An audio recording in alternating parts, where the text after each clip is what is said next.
Согласно федеральному законодательству, до 1 мая текущего года обслуживающие организации были обязаны получить лицензию на право управления многоквартирными домами. Так вышло, что компания «Комсервис» необходимый пакет документов не получила, и дома, находившиеся в их непосредственном управлении, остались сами по себе. К их числу относится и многоэтажка по адресу Закива-Лиди, 48/2. Все заботы по содержанию дома легли на плечи жильцов, а поиск новой обслуживающей организации не увенчался успехом.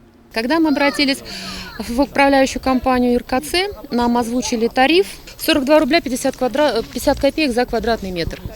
Естественно, все жильцы были возмущены такой цифрой. Естественно, мы этот договор на таких условиях заключать с ними не стали.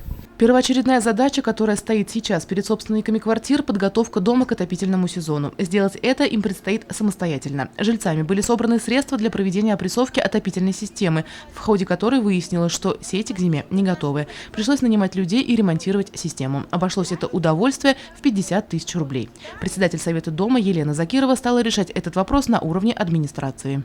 Получили такую информацию, что на основе МУП «Водоканал» организовывается управляющая компания муниципальная.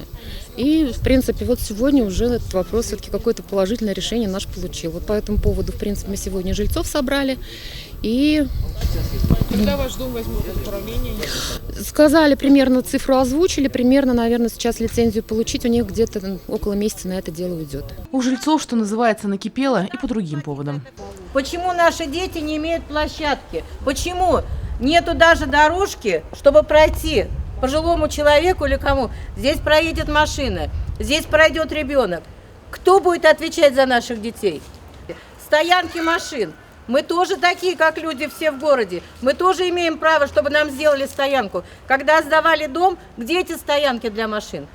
Где дети должны гулять? Хотя бы какую-то маленькую площадочку. Куда мусор понести?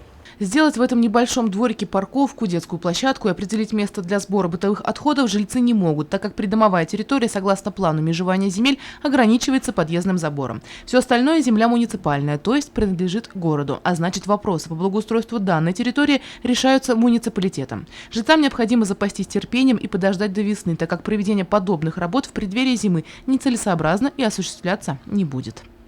Елена Афанасьева, Дамир Хайбуллин, Любовь Карпова, телекомпания СТВ.